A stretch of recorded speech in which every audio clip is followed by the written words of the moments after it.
Chai!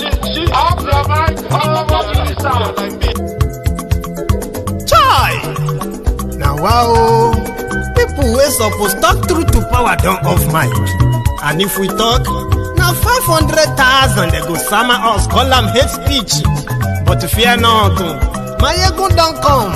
He go torchlight every corner, nooks and cranny of all these bad people where they spoil our country.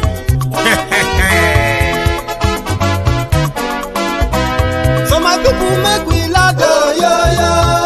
Maiyegun don't come, oh, yo, yo. My people make we shout, oh, yo, yo. Maiyegun don't come, oh, yo, yo. Maiyegun don't come, man of the masses, oh, yo, yo. Maiyegun don't come, oh, yo, yo. Maiyegun diary politico, oh, yo, yo. Maiyegun don't come, oh, yo, yo. This one not the off in mind, oh, yo, yo. Maiyegun don't come, oh, yo, yo. Can in the touchlight every corner, oh, yo, yo.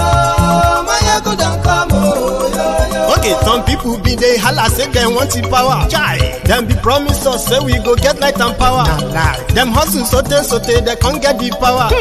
But now they know they do anything with the power. Sure. Every day, dollar just they get the higher power over naira. See them talk say make we off mind, but thank God say Maiyegun don't come. So my people make you ladder, oh, yo yo. Maiyegun don't come, oh, yo yo. My people make we shout, oh, yo yo. Maiyegun don't come, oh, yo yo. Maiyegun don't come, man of the masses, oh, yo yo. Maiyegun don't come, oh, yo yo. Maiyegun diary politico, oh, yo yo. Maiyegun don't come, oh, yo yo. This one not they off in mind, oh, yo yo. Maiyegun don't come, oh, yo yo. Person where they do evil, no one make person talk. Them say that Maiyegun, that man too they talk. He too they talk. Say Maiyegun diary, he they hot like pepper. But every day then they take money in bulk. Poor man picking, they the street they hawk. Still them talk say make we no talk. But thank God say Maiyegun don't come. So my people make you laugh, oh, yo yo. Maiyegun don't come, oh, yo yo. My people make you shout, oh, yo yo. Maiyegun don't come, oh, yo yo. Maiyegun don't come, man of the masses, oh, yo yo. Maiyegun don't come, oh, yo yo. Maiyegun diary politico, oh, yo yo. Maiyegun don't come, oh, yo yo. This one not the often mic, oh yo yo. Maiyegun don't come, oh yo yo. Good evening, good morning, good afternoon to you from wherever you are watching from. This is Maiyegun live. And thank you so much for joining me again tonight. This is likely going to be a very long broadcast, but don't worry. If you are watching this on a repeat later, you will probably be watching it in a segmented parts. But if you are joining me live right now, it will likely be a long one because I've got a lot of stuff to share with you. Again, the Nigerian government made attempt to arrest Sunday Igboho. I have told you a few times on Maiyegun's diary political, especially when the news started filtering in about the attempt to cut the movement of Yoruba self-determination campaign. The impression they gave was that Sunday Igboho is raising an awareness which is making the Yorubas to grow sort of a personal tribal hatred for the Fulanis. They misrepresented this and they have used all manners of media propaganda to try and sway the people from the real reason that brought about Sunday Igboho. There was a time that the Operation Bust of Oyo State, they were laid him, ambushed him on his way to go and see the leader of Pan-Yoruba cultural group, Afenifere Pa Ayo Adesanya in Lagos. So he breached the ambush and nothing happened. And I told you, they were trying, they will continue to try to set up something that is going to look like a confrontation with Sunday Igboho so that they can then perpetuate the worst ever crime against humanity to ever be perpetrated in Yoruba land. Lekki massacre will be a child's play. They have different plots. Initially, the Yoruba political leaders disagree with the plan to capture Sunday Igboho and possibly arrest everyone seen with the flag of Oduduwa Republic or anything that has to do with self-determination. The Yoruba political leaders were quiet, but it is now becoming obvious that they have lost control of the people. They have lost control. Most important, they have lost control of the young people that could probably be used for their 2023 political abracadabra. But before 2023 presidential election, there were other plots that the Yoruba political leaders, the governors, all this political class in Yoruba land, PDP, APC, the royal fathers, and many of them who are into the project of keeping the people poor, misinformed, and endangered simply because of their own personal political interest, right? So before 2023, there will be a Ekiti election. There will be Osun election. All these are going to be their own way of testing the water if they are still in control of the people. So they were quiet for some time, but now it is obvious that more and more people are getting fed up with all the lies, details, especially being told by the same people who brought the people to this sorry state of today. The likes of Tifnumbu and Co. and many of them who are in the same bed with him, and those who are also working for him towards 2023, ignoring the current danger, the insecurity in Yoruba land. Those who are doing that for him, they thought they could probably still control the people, but the emergence of Sunday Igboho and so many other people working on the ground before now, their emergence has shown that with time, they will lose the control. People will not they will not let that election happen. Yorubas are going to push to the point where they are going to stop Ekiti election. They are going to stop Osun election before 2023. Now it is time for them to act. That is why yesterday, from the spokesperson for Oloye Sunday Igboho, my dear brother Olayomi Koiki, came out and he released a statement about the visitation. Yeah, this is the story. The police IG in Nigeria sent his men. They said they wanted to deliver a letter to Sunday Igboho. What is in that letter? The police IG of Nigeria want to see Sunday Igboho in Abuja. They are inviting him. For what? Simply because he said no to Fulani terrorists who are committing crimes that have been verified and established, not just by the by the local people, even by different state governments in Yoruba land. And they have also, publicly told us of their incapacitation of defending the Yoruba people. It is due to their incapacitation that brought about the likes of Sunday Igboho and many others. But before Sunday Igboho's emergence, the Ààrẹ Ọ̀nà Kakanfò of Yoruba land, the person you can call the what do you call it? Let me put it this way. Let's say the Major General, the commandant of the Nigerian army, of the Yoruba army. We call him the Generalissimo, right? Somebody who have the authority of the Yoruba people traditionally, right? To protect the Yoruba people against any external invasion. Culturally, that's who we are.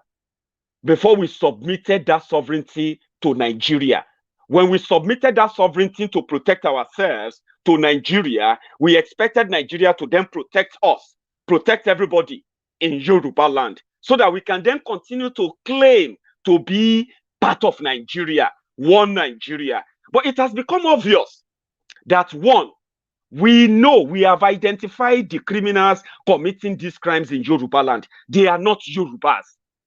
And in the process, the government who sworn to protect us has failed.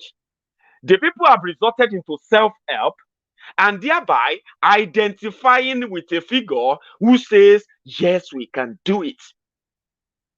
The Fulani terrorists that the Yoruba governors called foreign bandits, killing, kidnapping, destroying farms in Yoruba land, destroying our own economy, that Nigerian federal government is also helping to destroy, while the political class in Yoruba land look away, and our people are now at the mercy of all the killer herdsmen, including the federal government. Then Igboho said, we don't want them in our forest. Then a group came out. They are called Miyetti Allah. Miyetti Allah, they claim to be speaking for all the others in Nigeria. They claim that herdsmen in Nigeria, they have the right to carry AK-47, and they also have the right to graze their cows in any part of Nigeria because they are Nigerians. And here is the irony. Whenever they commit crime, the government of Nigeria, through their agents, right, they will cover them up.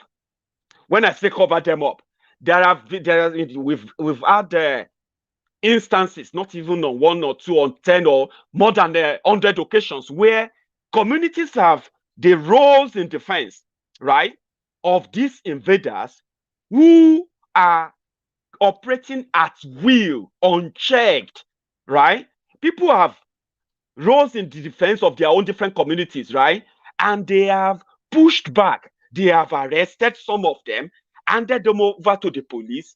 And in order to prove that there is a collusion between the government agents, and these terrorists, the communities who have defended themselves, they have ended up being faced with reprisal attacks from the same terrorists they fought and won, because they are now backed by powerful ammunition, coordinated attack sponsored by the Nigerian military. Evidence are there, evidence are bound. There is nowhere in Nigerian court, wherever you are watching me from, all over the world, when you read Nigerians who are pretty much no longer interested in their country, don't see them as unpatriotic people, right? Nigeria will push so many, even those who are still patriotic today, Nigeria will still push them to ask for no other thing. Please let us break up this country. Nigeria is a country where you would expect the government to be at least honest. Yes, they can be corrupt, they can be stealing, they can be doing all of that. There is no clean, clear government anywhere in the world. We know that, yeah? Everyone complains about their government, no matter how good Nigerians sees their government too. Fine. But have you ever seen any working country where the government is in bed with terrorists, where there is no law that prosecutes any terrorist, but they have a plan, a program in place, in a country where terrorists continue to kill, massacre, kidnap, destroy, and they are not even stopping? That same country, the only government policy that tackles terrorism in that country is a government policy that rehabilitates them. Do you get that now? While the terrorists continue to kill, and they advance, they have taken over the entire country, yeah? The only government policy in Nigeria to fight terrorism is the government policy called, it's not even a policy, it is a charm put in place by the executive government in Nigeria, the executive branch of government, in collaboration with the Nigerian army, where any repentant terrorist will be released. No judicial trial, no court appearance, no custodian, punishment, no nothing, but rather rehabilitation, and at the same time, resettlement. They send them back to the communities where they committed all the crimes, killed people. You know what I'm talking about, right? When you have a country like that, and the insecurity is advancing, people are now being told that they should stop running away. They should stop being coward. That is no other person but the Minister of Defense of the country, where the president of the country doesn't even have a plan to say, this is what we are doing. Now, politicians are telling people that they have done so well, but the result prove otherwise. Now, they are telling people to accept the status quo. Live with it or you die trying to change it. Okay? Some people will choose to die trying to change it than to die, to wait and die, living with the condition they have been foisted on. Who lives with that condition? A condition that says, if you try to stop these terrorists in the forest, a condition that they changed to propaganda, right, using the state instruments to suppress, to suppress everyone who ever stand up to raise their own concern about these killings. They will use the state instruments. They will use everything. Now, there was a time that these same Fulani herdsmen, they claimed responsibility for an attempt to assassinate a state governor. A state governor who has all the state security apparatuses protecting him. He was attacked because he is always against these foreign bandits, as they call them. However, there is no effort in the book of the government of Nigeria, right, to make an arrest or even a declaration of arrest on those bandits who have committed and still committing these type of atrocities in that country. These terrorists, they are appearing in videos, they are appearing in different media on different platforms, giving different interviews why they are doing what they are doing, justifying the crimes they are committing, blaming the people who have no deal with them for why they are killing people. Now, what is their demand? They want land. Politicians promised them, armed them with guns, opened the border for them to cross in, and now they have now annexed Niger Republic, a country known as the recruiting ground for all the terrorists in the sub-Saharan Africa, including the Sahel. Niger Republic. Nigerian government is in bed with them. They open up the border, and these terrorists walk in and out, right, commit all this crime, and there is no effort between the two countries to protect the border, cut their supply. But because why would they cut their supply when they are actually the ones benefiting from the bloodshed? Why should the rest of the country wait and wait until they are killed? This is what brought about Sunday Igboho. Now, the Nigerian government, just same thing they are doing to the IPOB members, doing to the ESN member, the government of Nigeria. They are not waging any war, going after all these bandits that are meeting Gumi. They have appeared in different videos.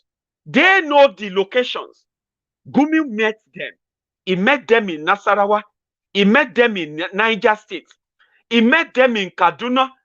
He met them few times. Sometimes he even met them very close. When he met them in Zamfara, he said he met them very close to the military barracks, which means the Nigerian military knows the locations of these terrorists who are every day killing and massacring people that are so helpless, and they are being told that it is a crime to even say it. I mean, say it. We were attacked by the Fulani terrorists. Say it. Saying it is a crime. Something they are trying to foist on us. But they have a way of doing it. When they went after the ESN, and they went after Mazi Nnamdi Kanu, and they continue to go after the IPOB members, do not look far. It is a turn-by-turn Nigerian limited. Okay? We are now at a stage where democratization of insecurity means everybody will have a share. If it is not yet to your own community, just give it a time. And what is the point?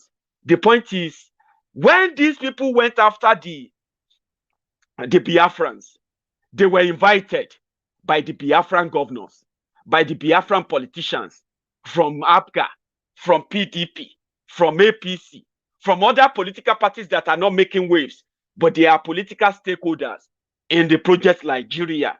They know about the threat. They know about the invasion. They know their people are also being affected where they can no longer go to their farms.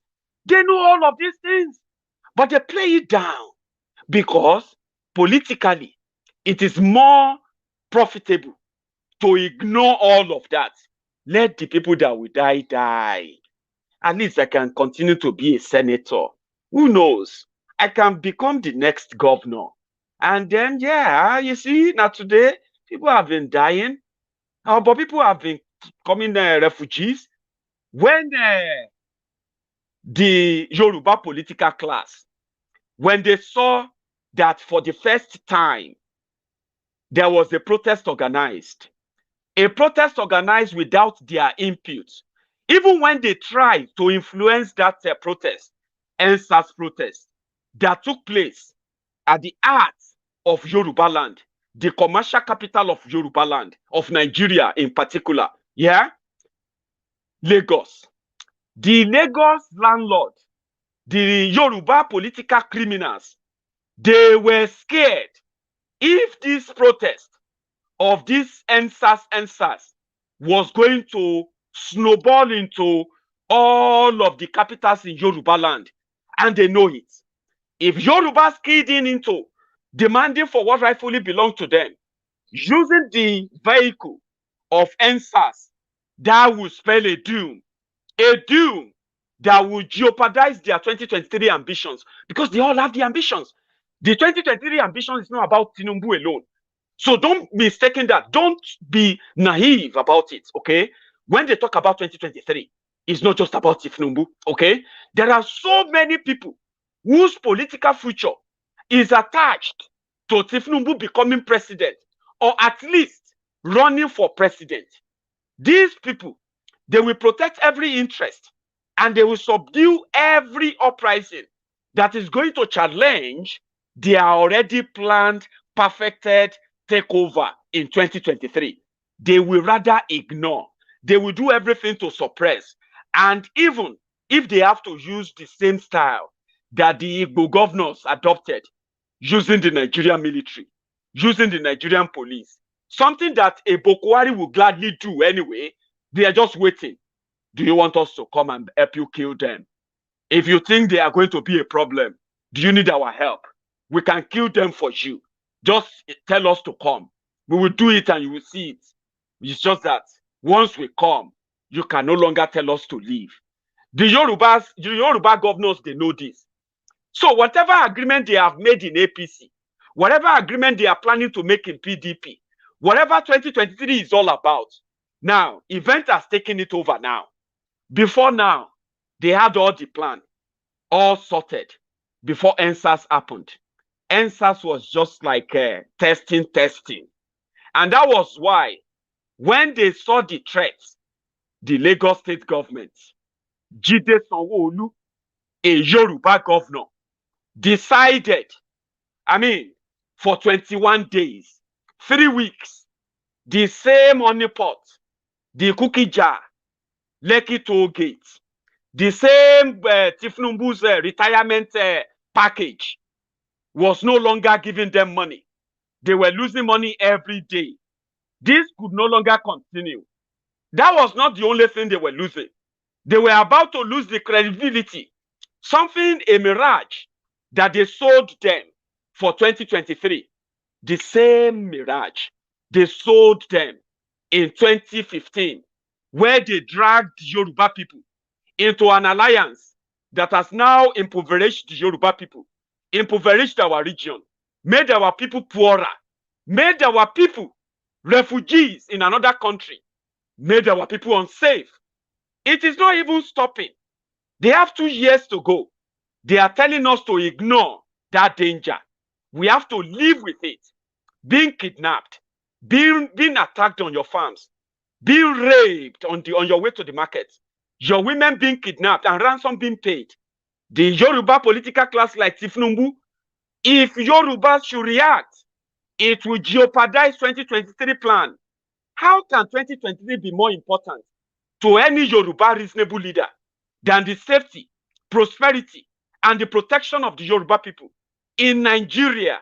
Something the Yoruba people agreed to before we submitted our sovereignty to agree to be part of Nigeria, that we were not going to have to raise arms. We will not have to buy guns. We will not need to buy guns to protect our children from those who are going to kidnap them from their schools. We will not need to protect our women from on their way to the market or to the stream. We will not have to form vigilante group trying to rescue ourselves from those who are kidnapping us. We submitted that sovereignty. If you don't understand what that means, that was what made us part of Nigeria. Now, if they can't give it to us, if they have failed in doing that, it is now the responsibility of those who are speaking for Yoruba to stand up and make those demands. But you see, those who are in charge of Yoruba land right now, they are more interested in next election than the next generation. Now that they felt like they are losing control, look at what they did. They did in Lekki. They shot and killed those that were singing Nigerian national anthem. Those who were supposed to be young, patriotic, the future of Nigeria. That didn't happen by accident. Buratai the butcher, who gave the order, he didn't just wake up and give the order. Demented breeding mannequin in Nassau Rock, he didn't just give the go-ahead. Whoever gave the go-ahead for Lekki shooting, they didn't just give the go-ahead in Abuja. You know what happened? From the findings, they are now doing everything to discredit. They said there are no dead bodies. There are no people killed in Lekki.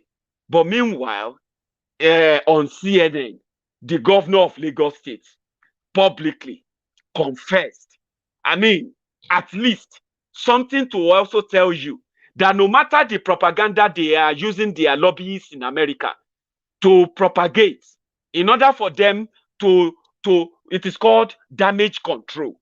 Whatever they are trying to do now, to do a damage control towards 2023, in order to deceive the Yorubas again, that Yorubas will be better when Tifnumbu or any Yoruba become president.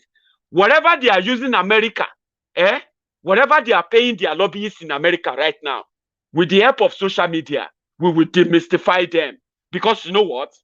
Whatever they are doing, this video of Sanwo-Iku, where he publicly admitted on the 22nd of October, 2020, you know what happened? They invited the military. They told the military to shoot aside and kill anybody they found at Lekki Toll Gate.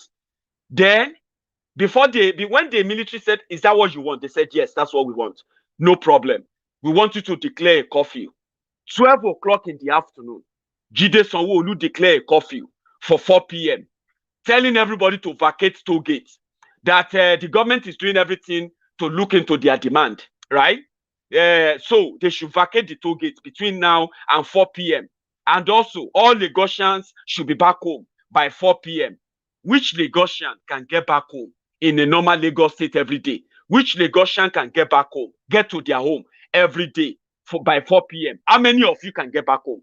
With the Lagos traffic, due to the dilapidated road infrastructures in Lagos State, 22 years of Tifnumbu and the progress thieves in Lagos State. Yet, Jide Sanwo-Olu declared curfew for 4 p.m. that day. Then, when it was 2 p.m., Jide Sanwo-Olu came out again and he said, well, after due consultation, they have reconsidered. They have now extended the curfew to 6 p.m. that evening. Now, that means everybody in Lagos State, they have to be back home by 6 p.m., right? But that was not the intention. The intention is to make sure that nobody is left at Lekki Toll Gate. But guess what? Many people who closed at work, they decided to go to that Lekki Toll Gate. They've given the order already. When you get there, shoot them, kill as many as possible, do a clean job, make sure there is no camera, make sure there is nobody found, and anybody that is any injured and all that, make sure you clear all of that. You know what they did that night? By 4:30 or 5 p.m., they moved from their barracks, right there, that is not so far from the Lekki Toll Gate, right? That was the detail. So when they got to Lekki Toll Gate, right, they started back in order. These young people were singing national anthem, Nigeria national anthem. We don't know who told the protesters. There was earlier before then, when they said soldiers have been sent to go and kill the protesters at Lekki. Online, on Twitter, people said, everybody started saying, leave Lekki, leave Lekki. Those who are powerful in politics, they started calling people they know. Are you sure you are not at Lekki Toll Gate? Where are you? People started calling themselves, right? Along that line, some people said, if the protesters, if they want to make sure that the soldiers don't shoot and kill them, the protesters should start singing national anthem, right? And that was what happened. They were peaceful. They were there peacefully and all of that. Lekki Toll Gate was intact. The Nigerian soldiers arrived. From nowhere, they started shooting. They shot and shot and shot and shot. Luckily, some of those who are at the toll gates, they were streaming the shooting live. So to cut the long story short, 2 days later, the governor of Lagos State, meanwhile, that night, when the military shot and killed people, they started taking their bodies away. Some people jumped into the lagoon and swam to safety. Some people with gunshot wounds, they were attended to by a medical facility next to that place. Nigerian military invaded the place. They took so many of them that were still alive. They were never found again. Some people started taking their people away before the arrival of the military to another unknown location. By so doing, the numbers of the victims, or even people knowing who were those who are at the toll gate, with the military doing a clean job, they set the Lekki Toll Gate on fire. They burnt it down. We have the video. They also went to Oriental Hotel, owned by Tifnumbu. They set it on fire, vandalized it. Nigerian soldiers. Then 2 nights after that, Jide Sanwo-Olu appeared on CNN. This is what he said. Ordered people to be shot, and which branch of security services carried out the shootings? Well, I mean, from the footage that we could see, because there are cameras that are at that facility,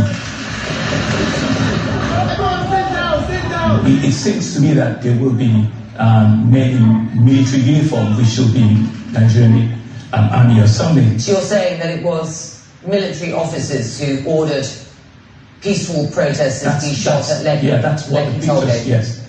They were there, that's what the footage, and that's what it shows. Will that CCTV footage at the toll gate be part of the investigation that you have now called for? It will be, certainly it will be, and it's starting on Monday. They're going to be they are available for the judicial panel to review. It will be. Do you commit to a full investigation of what happened on the ground? Absolutely, I do. And will people be held accountable? They certainly would. I mean, we'll do everything to ensure that they're held accountable. We'll do everything. It's a very simple question. Will they be held accountable? Well, I mean, to the extent that I'm not the commander-in-chief of the armed forces, I mean, I'm the governor of the state, right? The report will be out. We will channel the report to all the relevant authorities in the state to ensure that everyone that is found culpable is accountable for the acts. 2017, they've been announcing. Do you get that? But today, the Lagos State Judicial Panel, which later became so compromised, no longer sit again.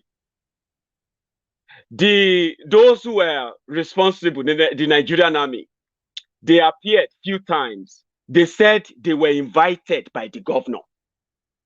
That it was the government that invited them. At the end of the day, they muddled it up, right?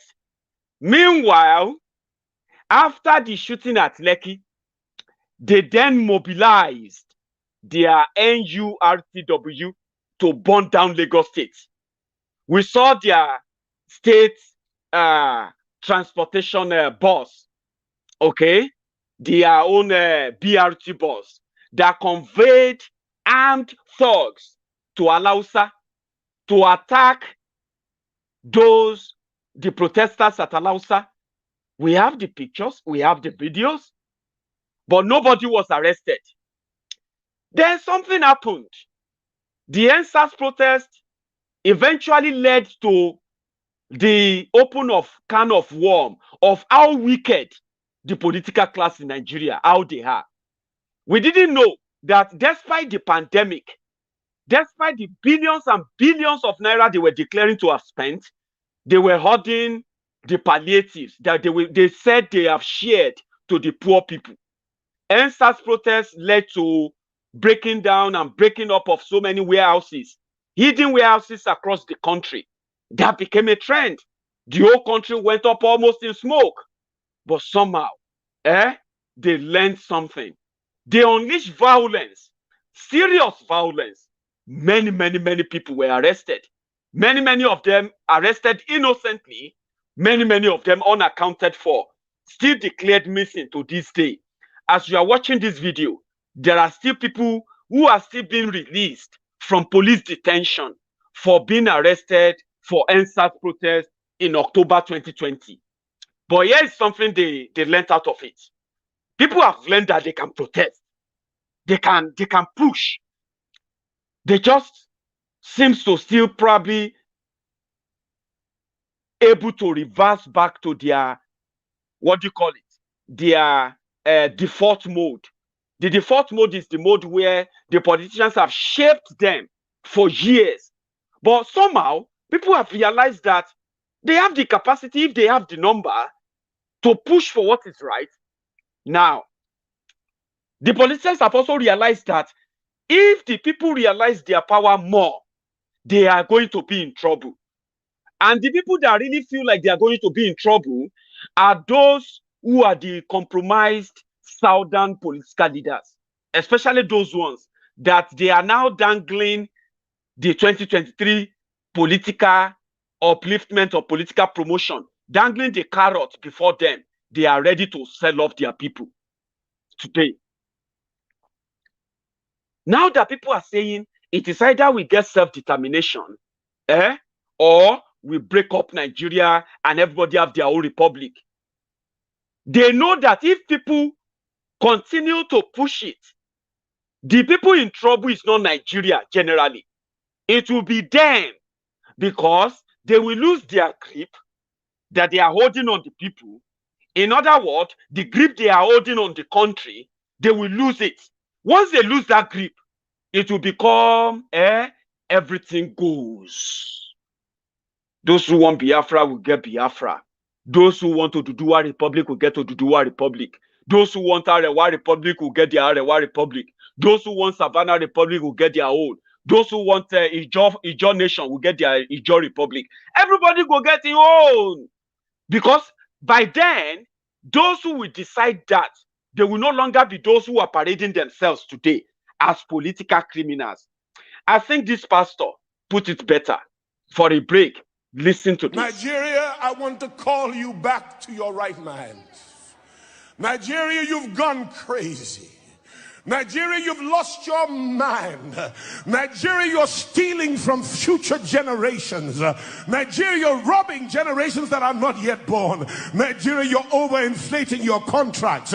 Nigeria, you are operating a scam. Nigeria, your foreign allies and friends have no more respect for you because they see all your shenanigans and they will cooperate with you to fleece your own land and destroy your own future to their benefit. Nigeria, be like the prodigal son and come back to your right mind. Nigeria, in the halls of government, in the halls of parliament, Nigeria in the halls of justice, Nigeria in the halls of all tiers of leadership, come back home. The Father is willing to re-entrench his original plan for this great nation. No wonder he gave us such great resources so that there would be enough for all our crazy times, our naughty seasons, our devilish ways, so that we would not run out of resources by the time we come back to our right mind. Nigeria, come back home. Come back to the God of creation. Come back to the God who loves you. Come back to the God who will not cast you away. Nigeria, we know that nearly 60% of you are of the faith of Abraham, if not 100%. Yet you've gone astray. Come back home. Come back home. That's a cry to all Nigerians. That's a cry to Kanuris and Calabars. That's a cry to Fulanis and Tuaregs. That's a cry to Yorubas and Igbos. That's a cry to Ijos and Ibibios, Anangs, and to every one of the 300-something tribalities in this nation. It's time to come back to our moorings, to come back to justice and equity. It's time to come back to faith in God. It's time to trust in God for the children you haven't sired yet, for your grandbabies and your great-grandbabies who will have no country, who will be like Syria or Yemen or one of those war-torn lands that cannot be called a state. We are just a couple of steps away from statelessness. It's time to come back home. It is just another way of saying, if you want to save Nigeria, it is time for everyone to come back to their own senses. In the process of coming back together, you will realize that, yeah, if you still want to be a country, in quotes, there must be a condition that will make that happen. And only the people can decide that. If you continue to force unity on them, continue to deny them that kind of justice, there is no way you will find unity where you have injustice. And listen, there is nothing God can do to foist unity on the people that are living through injustice. That is just the other way of saying, normally we know Nigeria won't work. But before we start killing ourselves, right? Know this. Before we start murdering ourselves or continue to pretend there is a God that can save us, it is better to use that phrase, come back to our senses. And what are we saying? It is better for people to decide if they still want to be part of a country or they don't want to be part of it. There is nothing wrong in that. Iba Gani Adams. This video I'm about to share with you is an interview of the Are Ona Kakanfo, where he said, indeed, the Yorubas are ready to leave Nigeria. Again, I want you to listen to the message.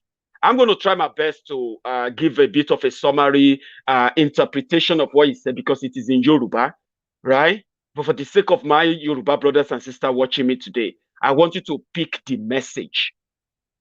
It's important. Listen to this. Jeba nílẹ̀ Yorùbá ti bẹ̀rẹ̀. Tẹ́ bá wo hold Ọ̀yọ́ empire, Ọ̀yọ́ Katangwa, Ọ̀yọ́ lé, ẹ rí pé just about 20 minutes or 15 minutes to Jeba. Ibi tí àwọn Aláàfin tẹ̀dó sí tí Ọ̀rànmíyàn ti dá ìlú Ọ̀yọ́ kalẹ̀ about 1,000 years ago. So, bridge ti wà, omi ti yà wá. Tó bá yẹ pé a máa pín ní nírọ̀wọ́rọ̀sẹ̀, kẹ́nìkan má fọ̀rọ̀ ogun, kò sọ̀rọ̀ ogun. Àlá ti wà tó yẹ pé ọ̀rọ̀ wa lọ dàbí ilẹ̀ lọ wọnú ara wọn, bí Palestinian àti Israel. Bírú ti even ti Ethiopia àti Eritrean, ilẹ̀ ló dájà lẹ̀, ilẹ̀ náà ń jà fún. Nílẹ̀ kan bá Fúlàní bá jà. Fúlàní wà ní Sokoto lọ́hùn. Kaduna ní boundary Middle Belt. So, ní ogun kan jà pẹ̀lú Fúlàní lórí ọ̀rọ̀ ilẹ̀ wa pé tá bá tẹ̀ ní a fẹ́ dá dúró. Àwọn Fúlàní tó dẹ̀ wà bí báyìí tán bá ń ṣe business wọn tí wọ́n gbàbọ̀dé fún wa, they have the right to stay in Yoruba land. And Yorùbá tó wà nílẹ̀ Haúsá náà wọ́n right láti stay sí ọ̀dọ̀ wọn. At least Benin Republic, Togo, Ghana, a ní ọmọ Yorùbá tẹ́ pé ibẹ̀ náà bí gbogbo ọmọ wọn sí tí wọ́n wálé náà, country kan ni wọ́n. Kẹ́nìkan máa wá sọ fún wa torí pé ó ń jẹ dòdò lọ́wọ́ pé tàbá pín a ní láti gba visa wọ Kánò. Sọ̀rọ̀ nù, ọ̀rọ̀ kan nù. Kánò gan West Africa náà ló sì máa wà tó bá tẹ̀ jó orílẹ̀-èdè. inú West àgbà visa wọ Ghana àgbà visa wọ Benin Republic so gbogbo West African coast West African coast ìjọba ló máa yàtọ̀ so kò sí nǹkan bí ogun nǹkan má fogun halẹ̀ àìní nǹkan ṣe náà ní ogun fẹ́ ṣẹlẹ̀ irọ́ ni a lè jókòó sórí tébù ká yanjú ẹ̀ tó bá dẹ̀ jẹ́ ìdàkejì ni Yorùbá bá fẹ́ tó bá jẹ́ ìdàkejì ni Yorùbá bá fẹ́ mo rẹ́dí o wọn ní èmi ò ní jẹ́ kí wọ́n máa pàtàn fún àwọn ọmọdọ́mọ mi pé mi mo gbàbọ̀dè fúnlẹ̀ Yorùbá o èmi ò dẹ̀ ní gbàbọ̀dè fúnlẹ̀ Yorùbá lágbára orí mi ò ní gbàbọ̀dè. ànírógun lórílẹ̀‐èdè Nàìjíríà àti gbogbo tó bá jẹ́ ṣùgbọ́n kankan tí mo fẹ́ béèrè lórí ọ̀rọ̀ Jẹ́bà tí ẹ mẹ́nu bà nígbà tí ọ̀rọ̀ yìí bẹ̀rẹ̀ tó di Yorùbá nation à ń lọ Yorùbá nation à ń lọ Oduduwa nation àwọn tó wà ní bíi mo mọ àwọn kan tó jẹ́ pé ọmọ Kwara ni wọ́n ṣàmọ̀ pé nípínlẹ̀ Kwara àwọn kan á máa sọ pé Haúsá Fúlàní làwọn àwọn kan á dẹ̀ máa sọ pé Yorùbá làwọn nígbà tí ọ̀rọ̀ yìí tó bẹ̀rẹ̀ àwọn kan wá sọ pé ó dá o níbo ni Kwara wà á lọ èmi wá ń sọ fún ẹnìyẹn bí àwàdà pé Haúsá ni yín o ilẹ̀ Haúsá náà lẹ́ni náà bá yarí ló bá yarí wò lòun ó ṣe jẹ́ bẹ́ẹ̀ Yorùbá nation lòun nígbà tí wọ́n ti wá báwo ni àwọn àárín yẹn irú Kogi Kwara ibo lán fẹ́ yà sí. wọ́n ní tí igi bá ré lugi tòkè la máa ń kọ́ yọ ẹ jẹ́ àtàkùn kọ́kọ́ yọ south west náà ṣẹ́rí tá a bá ń dárúkọ Kwara àwọn Yorùbá wa tó wà ní Kwara àti Kogi controversy ni o tá a bá kọ́ yọ south west náà a wà mọ báyìí máa yọ àwọn yòókù ó wà náà fi ayé ó wà náà fi ayé ó wà ní odi wọ́n tó wà náà fi olóòtú fẹ́ yọ ẹnìkan bẹ̀ jẹ́ àkọ́kọ́ yọra wa kọ́ yọra ẹ̀ náà ó bá yà wá yọ àwọn ọmọ yẹn tó ti wà náà fi ayé and then àkọ́kọ́ lákàtà lọ ká tó wá fàbọ̀ bá kí ni mo parí kó owó yẹn tó gbówó yẹn àkọ́kọ́ lákàtà lọ. bẹ́ẹ̀ni àkọ́kọ́ lákàtà lọ àkọ́kọ́ lẹ́yọ̀rọ̀ lọ.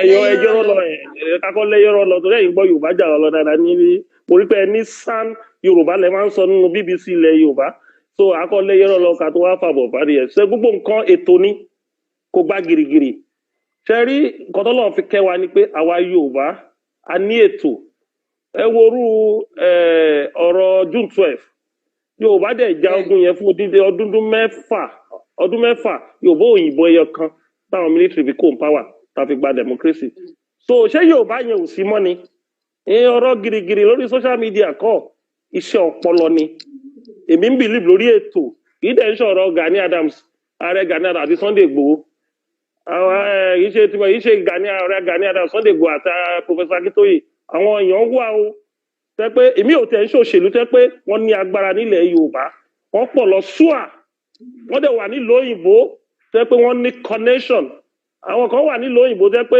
wọ́n ò ní kanlẹ̀kùn tó máa fi wọlé tó Biden lọ àwọn kan wà ní Europe tẹ́ pé wọ́n nírí wọn kọ́ tẹ̀ dá sí ẹgbẹ́ Yorùbá tẹ́ pé wọ́n dẹ̀ ní connection sí European Parliament àwọn ọmọ wa kan dẹ̀ wà tó ń ṣiṣẹ́ ní United Nations tó ń ní agbára àwọn yẹn ọ̀tọ̀ ní èrò wà èèyàn wà o èrò wà èèyàn wà o so gbogbo wọn yẹn náà èrò awúlò èèyàn awúlò tó bá tásìkò yẹn.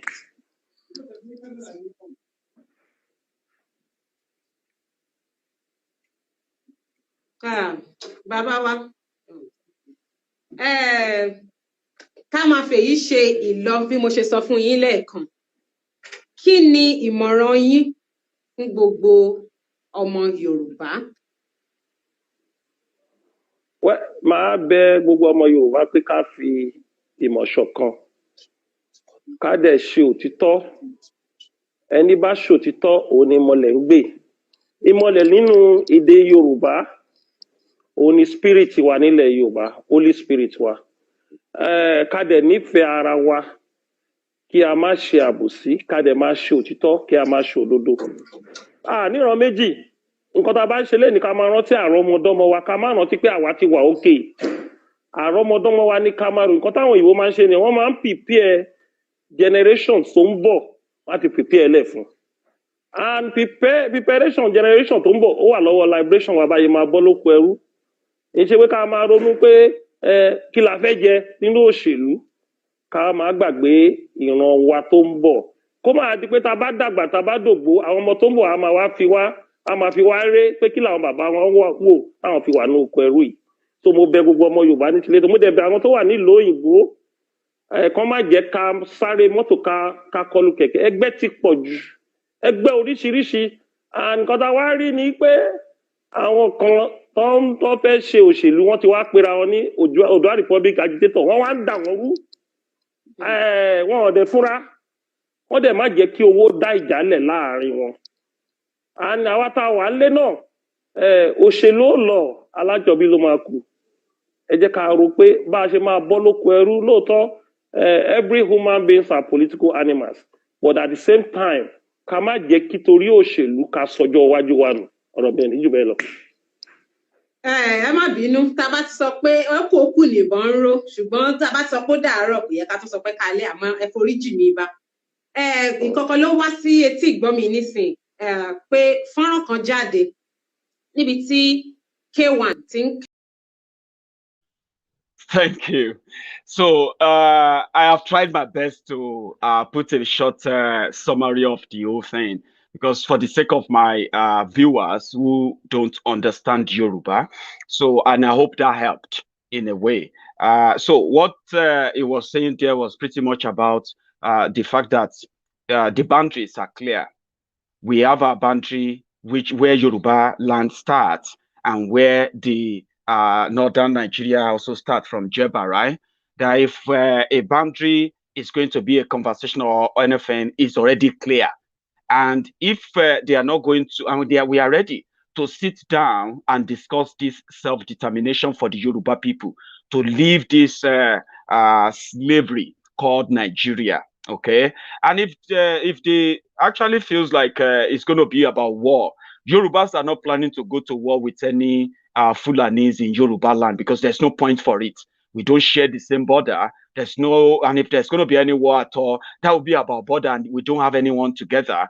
Therefore, if we have any legit Fulanis in Yoruba land, they can continue to live in Yoruba land, do their legitimate business, but Yorubas wants to control their destiny. That is not too much to ask for. But if it's about war, Yorubas cannot be intimidated into into silence or be threatened about war. If it's about war, Yorubas will be ready. Okay. Then he advised so many other people, everyone who is interested in the Oduduwa Republic agitation, to be very cautious about different groups because those in politics are still going to be using different groups to infiltrate the Oduduwa Republic campaign. So he advised that everybody should be careful. Don't let money be your problem in a way that you will fight yourselves. I hope I tried just to break that down in a bit, right? Now, the Nigerian government, which I believe will continue to push the everyone in Nigeria to demand for either self-determination or a total breakup of Nigeria. They will continue to do it, no matter how patriotic you think you are, no matter how much you love Nigeria, no matter how much you are not happy with all that is going. Listen, it is not going to get better. It's not going to change, okay? The characters that put all this together, that brought us to this level, are the same character also preferring solution to take out of this trouble. And in all the solutions they have come up with, at least so far, will put us in more trouble. It is like kicking the can down the road. Okay? There's a lot why the Yorubas Yorubas deserve better.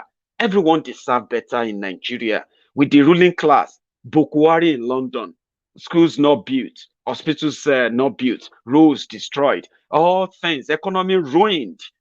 The same people are saying Nigeria will have to stay together because those who are asking the Yorubas to have their own self-rule because they want 2023, they are saying no, it's not going to happen. Yet, they care not about the next generation. They care not about that. They care more about their next election. They had an interview with the Senate president in the same country, right? They had an interview with the the Senate president, the leader of the supposed I think third arm of the government, the legislature, right? I think they are the second or third, wherever, right? The leader of that, which is now called the rubber stamp National Assembly, according to them, all of these things we are talking about, all these divisions, all these killings, as much as these things are no longer hidden, when they ask the leader of the Nigerian House of Representatives and Senate, this is what he had to say. And when you have people like this, where then are you getting that your own hope from? That hope that says it is going to get better. The people who want to contest 2023, that is why the people who don't want Tinubu to contest 2023, that is why they are shouting Oduduwa Republic. Where did you get that from? When the people in power believe that, they are doing well. The tripartite meeting of the executive legislature and the party, APC, is a committee that looks into the various policies of government, our federal government, and the situation across the country. In this meeting, we reviewed our various policies, their effectiveness and efficacy, and where possible, we suggested ways of making them even better. And of course, as a political party in power, we are very conscious of the fact that we need to have policies that will ensure that the most ordinary man in Nigeria is protected, that life is easy, the security situation, thank God, with new strategies coming up from the recently appointed service chiefs and chief of defense staff, things are firming up. We are seeing better situations, but I think we are also conscious of the fact that we need to do more to support the security agencies across the country to help ease the situation in various parts of the country. So it was a meeting that was meant to strategize on the best possible way of service delivery to the people of Nigeria. Thank you. That's how they feel. And when you have people who are bold enough to face the camera and lie bold face, straight face lie. This video was, this interview was yesterday, okay? That same yesterday, when they were interviewed that criminal, they declared one of the Nigerian fighter jets missing. Now, because they couldn't find the jets, yeah, people were even suggesting that, Maiyegun, which jet is missing? Something that they probably just went to hand over to the Boko Haram. I'm like, Baba, calm down. How can they go and hand over private? We know that they have a structure, they have a system where Boko Haram, whenever Nigeria just take delivery of new weapons, right, to fight terrorism, the Boko Haram will attack the military base. They will take all the weapons. They will take the military vehicles, armored personnel carriers. And as if to say, armored personnel carrier is going to be Formula One car. Like say they will just zoom at 140 miles per hour. Armored personnel car, that armored car, they will take it from the Nigerian army, take every weapon, and zoom into the bush. And they say, but Maiyegun, I said, what if Boko Haram won't take fighter jets too? They say, okay, what if they handed it over to Niger Republic, where Boko Haram come from? So when that was brewing, the Nigerian army or Nigerian Air Force, they came out and they said, the jets crashed because it developed mechanical faults when it was going. 6 years ago, the United States government told Nigeria that Boko Haram, they were plotting and planning to acquire this, what is called Surface To Air Missile, right? Surface To Air Missile, STAM, or Ground To Air Missile, okay, which is a GTAM, okay? Now, GTAM means it is not RPG. RPG can only target passenger jets or passenger planes. You need surface to air missile to target a fighter jet. Terrorists like ISIS, they have such weapons. But Boko Haram, 6 years ago, they were working to get it, okay? They finally got it. They shut down the jet, but they quickly put a media propaganda that, oh, they were looking for the pilot. It is, mechanical fault. Today, Boko Haram, they released a video, right? A video where this STAM, Surface To Air Missile, which is something that we always track any jet and it will get you, right? They bomb down the jet. Boko Haram, they have the capacity to shut down passenger jets in Nigeria. They have capacity to shut down fighter jets in Nigeria. But guess what? No, don't make it public. No, don't alarm people. Just like they are saying, don't call the bandits terrorists. Don't call them Fulani bandits. Oh, you are trying to hate Fulani, Abi. Oh, it's because you hate Fulani. Making us ignore the fact which would have helped us. If Nigeria is a country, it would have helped that country to indeed curb this 6 years ago. I can't share that video with you. But in Nigeria right now, they were saying the plane crashed. Boko Haram, they recorded the video as they shot it and it's crashing. They also recorded dragging the 2 pilots who were dead. They were dragging them out of the jet. You see, Nigeria is so bad. These people who are in charge of Nigeria, they are so heartless. Nigeria is a country where Nigerian security agent will give you intel. They will give their own military intel, right? Send them to go and do something. Go and probably, cut off a terrorist or bandit or anything. The same Nigerian military, they will also give that same intel to terrorists, right? Whenever they want to set up any best arm, best brain, somebody that they consider killing too much terrorists. I'm not joking, okay? And I'm not making this up. Soldiers have been locked up for saying this to the public. Soldiers who were given orders. You know what? Nigeria will give them intelligence report. Intelligence report that is actually an ambush to kill their own soldiers. Then they will now hide the truth from the country, hide the truth from the families of the soldiers. There are family members of Nigerian soldiers right now who don't know that their own loved ones have been killed by Boko Haram. 6 months after they've been killed, 1 year after they've been killed, right? This is ongoing and they are not allowed to talk about it. That same country,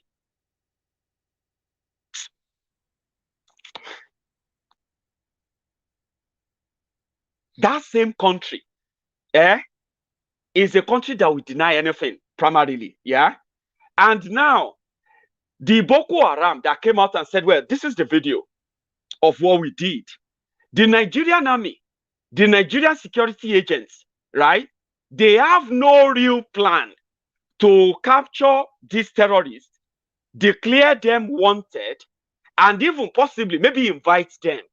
But the same Nigerian government, the same Nigerian military, the same Nigerian police, they are currently working with the southern politicians to tame everyone that they consider as a threat to whatever agenda they might be pushing, which nobody can clearly state, to be honest. Yeah? Now, the military plane that lost, where people said, maybe they delivered it to Niger or Niger Republic, right?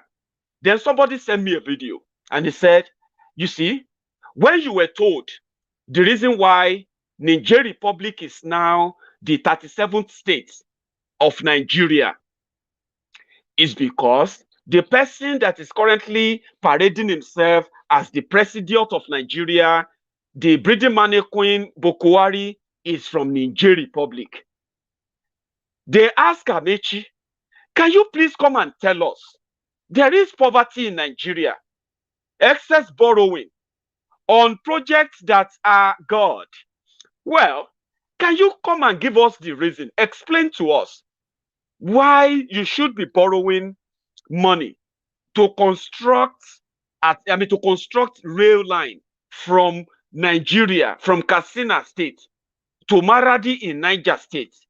This should be a joint project between two countries. Why is Nigeria having to fund it, even though Nigeria has no money? Here you are. The money to fight terrorism has been stolen. People have been left at the mercy of the terrorists.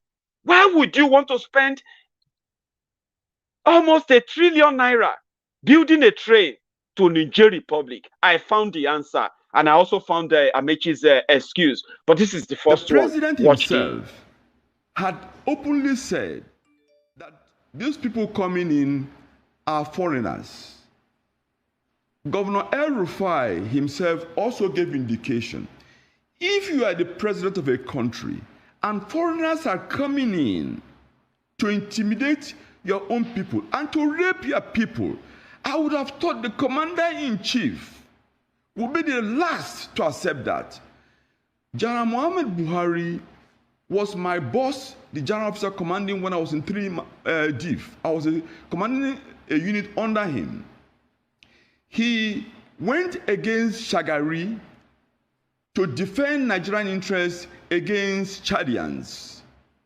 And in one of the briefings, when he was briefing us, because when they stopped funding the division, he had to use what is called the welfare allowances of division to fund the operations, to ensure that Nigerian islands in Chad were protected.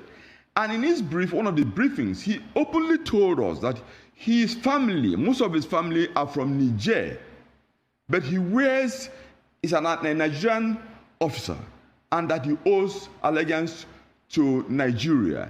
And I admired Buhari then, that what a man whose family is partially from Niger and yet is loyal to Nigeria. This was against all the pressure given by other people that Shagari, that you should pull out and allow the Chadians have their way. General Muhammad Buhari refused. Now, why is General Buhari now so different? I think the answer to that, I think maybe his wife may answer it, because the wife has been battling those who are holding the president hostage. The president is no more General Muhammad Buhari, some of us knew, who was a patriot. At the moment, those who are the handlers of General Muhammad Buhari are only answerable to the Fulani worldwide interests. And it's the president himself. Yeah, is originally from Niger. Before I share the Amechi's interview about constructing train to Niger Republic, Amechi has this to say about the Boko Haram that retired colonel was describing, okay? And this is what Amechi said about the same Boko Haram, which is no longer the Boko Haram, possibly, according to These are not things you publish. If you publish it, then you never see it anything. 3 years of Buhari, everybody's dying, crying. Pressmen are crying, farmers are crying, workers are crying, politicians are crying, students are crying. 3 years old. But rate of poverty is very high. People are hungry. Nigeria will never change. So they should learn to gossip with us, because you chose to do that with us, and we appreciate it. The next university will be my village. University of Transportation. Why are you laughing now? All of you are graduates of one another. There's a common saying that when we are small, charity begins where? My own begin abroad. The president is not listening to anybody. He doesn't care. He can write anything he wants to write. The president doesn't care. Does he read? He will read, he will laugh. He say, come and see, they are abusing me here. In fact, there was one case of somebody in Odisha, a trader who couldn't sell his goods during Salah. And I was with a guy in the plane. And the man was busy abusing Buhari because of Buhari, nobody buying this. He said, come, I mean, what's my business with Odisha goat seller? This country won't change. This country is going nowhere. Nothing. You know, even if you divide the country to 10, it will still not change. No, I'm not joking you. When Magnus was my SSG, I told him this country is hopeless and helpless. So I stop it now. Coming from a governor, nobody, don't be saying that. 2 months in Abuja, so this country is hopeless and helpless. I said, why? He said, you're right. The only thing they do in Abuja is share money. They don't work.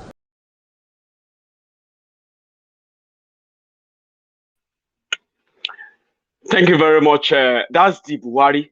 Here is another version of Buhari. Someone said that she shared a video of that Boko Haram shooting down that plane, right? What happened is that YouTube is going to shut it down if we do that, okay? So what they do is that they have censored it.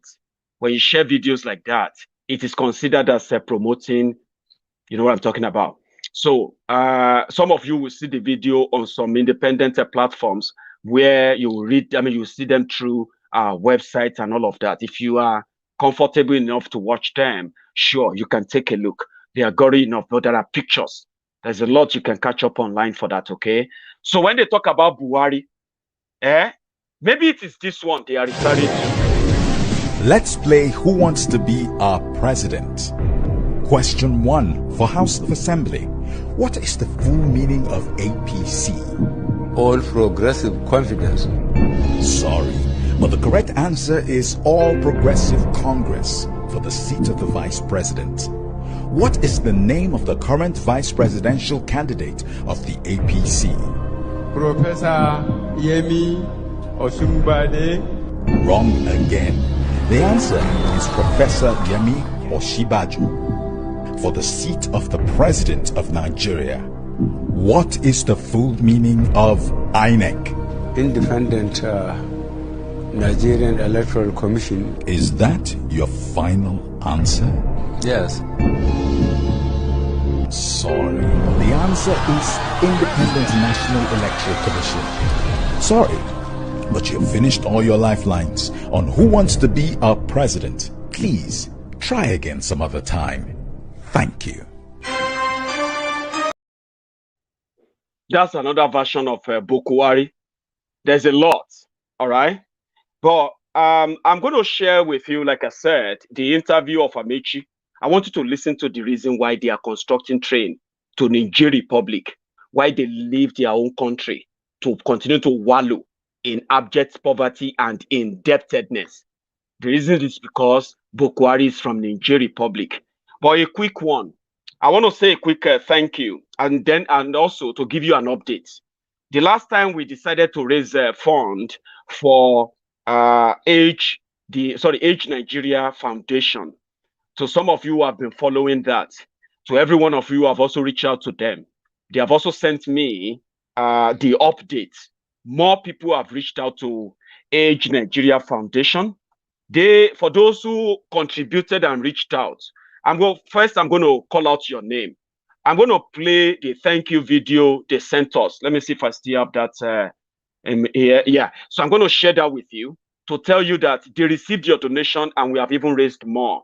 I will call your names, just your first names. Your full names without having to mention what you have given us, okay? And if you hear your name tonight, it is to say thank you to every one of you who reach out to them. They are so, so happy. Now, we have Mr. Olukayode Ebenezer, Shoyibo Adenuga, Ibrahim Oluwakemi, Feyikemi Ola, Orishadare OP, Lawansin Taufik, Balogun Dokas, Ojewale Ishak Akinwale, Fagbemi Babatunde, Adeniyi Marian, Owodunni Sheriff, Ahmed Amosun, AK Rosemary, Fatus Alawode, Joseph Moloku, Oluwatoyin Julian, Ibrahim Sue, Prosper Favor, Adeyemo Olufunke, Afolabi Samuel, Temitope Module, or Modu, I don't know if I pronounced that right, by the way. Adeleke Anemosa, somebody used Maiyegun to send their own donation. Taiwo Omoyi, Odubanjo Love, Olayeri Opemipo, Adewale Rufus, Oshundino Adeola, Alabi Ebeyemia, Karim Adijat twice, Otaogere Ovoke. And now they have, as at 9:42 a.m. Nigerian time today, the 2nd of April 2021, they have confirmed the receipt of a total of 495,520 naira.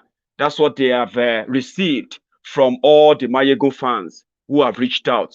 The aged people are very happy, and the CEO of the foundation sent a thank you. In case if you missed it the last time I shared this, I decided to. While we do this, you can go on and give me that thumb up before we continue. A thank you from the Age Nigeria Foundation after receiving our first donation. My name is Oluwayemisi Oluwole, the President CEO, Age Nigeria Foundation. Age Nigeria Foundation is an NGO that is solely dedicated to older people, with the aim of raising resources to help the aged and their family members to overcome the challenges of aging. On behalf of Age Nigeria Foundation and the older people, I want to show my deep appreciation to our God-sent helper, Badiru Olushola Oluwaseyi Maiyegun General, who is presently using the platform to raise funds for our food bank program in Odogbolu, Ijebu-Ode, Abeokuta, Ogere, and Ijebu-Igbo in Enugu State, as well as Lara-Epe, Orile, and Lekki in Lagos State. We plan to raise 1 million for our food bank program for vulnerable older people. I am very grateful and full of appreciation to every concerned Nigerians who have gone out of their way to donate to Age Nigeria Food Bank Program.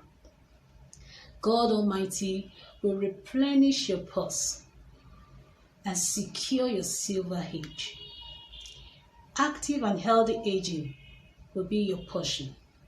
Your autonomy will never be taken from you in older age. God will make you a channel of blessing to your generation and to the society. In Jesus' name. Every donor will receive a certificate for supporting the vulnerable older people in our society. God bless Maiyegun. God bless all our donors, and God bless our senior citizen. Thank you all. Great. That is just to say thank you, because they got all your support, and it means a lot to them. They told me they've never received such support before. Never. And now that we have inspired them more, they will do more. I'm looking forward to seeing our aged people in this part of Yoruba land, where these guys are doing a great job, a thankless job most of the time. So I would love to see them in that happier, joyous mood. And I'm going to share the video with you whenever they send that over. I was about to share this with you as well before we went on that break. Okay. It was why they were constructing a new train to Niger Republic. Listen to even get to Maradi, I had to travel to Niger Republic to even beg them. They're not bringing their money, it's our money, but I'm begging them to allow me access into Maradi. Why is it so important to go to Maradi? Okay, it's simple. Currently, Niger Republic is exporting through Benin Republic. All the countries that are landlocked in the West African region are exporting through Benin Republic, Togo, Ghana, Ivory Coast. Not Nigeria. Not Nigeria. Why are they not exporting through Nigeria? Oh, your roads are bad. So the railway takes care of that. Oh, customs are difficult. They will charge us things that are not what we are charging by the Republic. Immigration does not allow us. Even when we pass all this, police checkpoints on the road, custom checkpoints on the road, immigration checkpoints on the road. Then communities have their own checkpoints on the road. Armed robbers attack us on the road, so we prefer to go where it is safe and cheaper to do business. So all we're saying to you is, oh, okay. So we come to Maradi, we build offices, we build a warehouse. You put your thing in the warehouse, you deal with customs at Maradi, deal with immigration at Maradi, deal with police and whatever you need to check for the goods to go. Once we put the good on top the wagon, straight to Lagos. When it gets to Lagos, straight to the ship, because the things you would have done in Lagos, we have done in Maradi. So it makes it cheaper and easier for them to do business. No community will stop the train and say, where are those things from Niger, or for instance, or where are those things from, say, Chad that want to use Lagos? Right. It's just, once you finish at Maradi, you put it on the wagon, you appear at Lagos, you board the ship, and off you go. Or if you're importing from outside the country, and you want to go to, you are from Niger or Chad, as soon as you finish at the Lagos seaport, straight, the next place you see your goods is at Maradi. So what we're doing is to grow Nigerian business and Nigerian economy. Those people will come, let's assume the ship is not leaving that day, they will sleep in Lagos, so they pay for hotel, they buy food, they do business, so you're growing the economy. So what are people complaining about? This is a very expensive project, though. 1.9 billion? Yes. How much is to Maradi? So you stop at Jibia, Maradi is just 20 kilometers. So Maradi won't be up to $200 million now. So what's expensive about it? The argument of those who are talking about it is that $200 million could have been used, for example, to do what? To complete the East-West Highway. China is not lending the money for, okay, it's not even China, it's ECA, that's European Union. They're not lending the money for road now. They would probably not lend the money for road. But if you complete, if you took $200 million to complete whatever road you want to complete, and you lose the kind of business that will generate more than $200 million, which one would you prefer? But on balance, don't you, as Honorable Minister, think that possibly the East-West Road also generates that kind of revenue because it's within the country? What revenue does it generate? You're talking, I mean, if I understand the concept properly, the East-West Road kicks off in Lagos and goes all the way to... It doesn't kick off from Lagos. It kicks off from Warri. Fine. Warri to Calabar. Which is where we have all the refineries. Don't forget that the one from Uyo, not Uyo, this place in Akwa Ibom to Calabar has not been constructed. In fact, they brought it into the cabinet. The minister was saying about 400 billion naira or so to construct it. It was all bridges. See, I don't want to bore you more with all the nonsense he's saying, but I wanted you to see that far so that you can see the kind of interest it was showing in putting up nonsense, putting forward jargons. Why Nigeria want to spend 1.9 billion to construct train to Maradi? Okay, so the people in Niger Republic, they were complaining that they are having problems from moving their goods from Benin Republic to Niger Republic because they have to pass through Nigeria, right? And Amechi's solution is that, don't worry, we can fix that problem for you now. Shebi, you just want to move from anything that will make it easier for you to cross Nigeria. Abi, normally you don't pay all these taxes he's talking about. They are all made up. There is no border in northern Nigeria. It is a porous border. They walk in and out. Okay, all this story about the road are bad, the people are taxing us, the local people are collecting money. Did you see the kind of interest is shown when he wanted to defend why they want to spend that money to Maradi? Then did you see how his countenance changed the moment they started talking about East-West Road in Nigeria? These are people that are supposed to love Nigeria. And they said, but you are going to borrow the money. Then he said, oh, no, child, trying to remove his cap, trying to refix his cap because he was trying to see what he can say to ridicule Nigeria. Nigeria doesn't deserve anything that will make life easier for them. But Niger Republic, who have no money to construct train, or even beg Nigeria, please now, why can't you just help us construct train? So that you see all the things our people are, because that means Niger Republic, they can't get to Benin Republic without passing through Nigeria.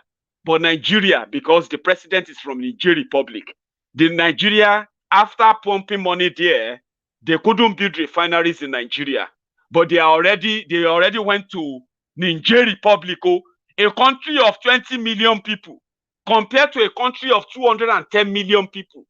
They couldn't build refineries, so they went to Niger Republic to go and sign a deal that will make Niger Republic to help Nigeria refine 20,000 barrels of crude oil that they will bring back to Nigeria, a country that is producing over 1 million barrels a day, is making a deal with a country of 20 million people because it is Niger Republic.